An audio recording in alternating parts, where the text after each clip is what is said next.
ઊભી થા આમ જમાઈ તને લેવા આવતા જશે. હજી ઘરના 70 કામ બાકી છે. સોફામાં હવારથી બેઠી છે, હરામ છે ને પગ આમથી નામે ને મૂક્યો હોય. અને આ તારા જટિયાનું કંઈક હવે કર. હજી તો મારે સંડાસ બાથરૂમ ધોવા છે ને હજી મારે રસોડું એમને ભર્યું છે. પણ ઈ કાંઈ આવીને થોડા કાંઈ સીધા સંડાસમાં જવાના. તને કીધું હોય ને એટલું કર. કાંઈ ન કરવું હોય તો તારો સામાન પેક કર.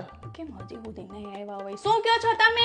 ના જમાઈની રાહ જોઉં છું. મેં કીધું સોસાયટીમાં આવે તો 4 વ્હીલનું પાર્કિંગ પછી ન મળ્યું હોય તો મેં કીધું આ થોડુંક સિંધુ કરે ને મેં કીધું લાલું એમ. પાછો સામાન બહુ જાજો રહ્યો ને મોટી 4 વ્હીલ છે એની પાસે. અય આવી ગયા લાલુ, જા જલ્દી ફટાફટ જા. એને પાર્કિંગનું બધે જા હટ. એને રાહ ન જોડાવતો, જા જલ્દી. હે તમને આવવામાં બહુ કઈ તકલીફ તો નથી થઈ ને? તો હારું આવતું રહેવાનું. તમે તો વર્ષે એક વાર આવો. આ ઘર તમારું જ છે.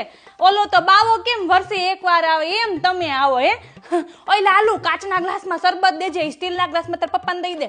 ના કાચનો ગ્લાસ લેતા મેં લીધા છે. જા હટ તું જલ્દી ફટાફટ તૈયાર થા. જા પણ જમાઈને બહુ રાહ થોડીક જોવડાવવાની હોય. હમણાં એને નીકળવાનું, ઓફિસમાં કેટલા કામ હોય. હે ને તમને આ સોફાનો કલર નો ગમ્યો? આય લાલુ, કાલે જ તે આ સોફા બદલાઈ નાખજે હો. હા હારવાર તાર પપ્પાને બદલાઈ નાખજે. એ તો તમે કહો એમ જ થાય. હું શું કહું છું તમને, ઈ સાઈડ છે ને ગરમી થતી હશે ને આ સાઈડ એસી છે. આ બાજુ આવો ફૂલ એસી છે. આલ્યો આ જરીક તકિયો મૂકો પાછો, જરીક આમ ટેકો રે. ગાડીમાં બેઠા હોય ને એક ધારું થોડોક આરામ મળે કે ન મળે? હે ફ્રેશ થવા જવું છે.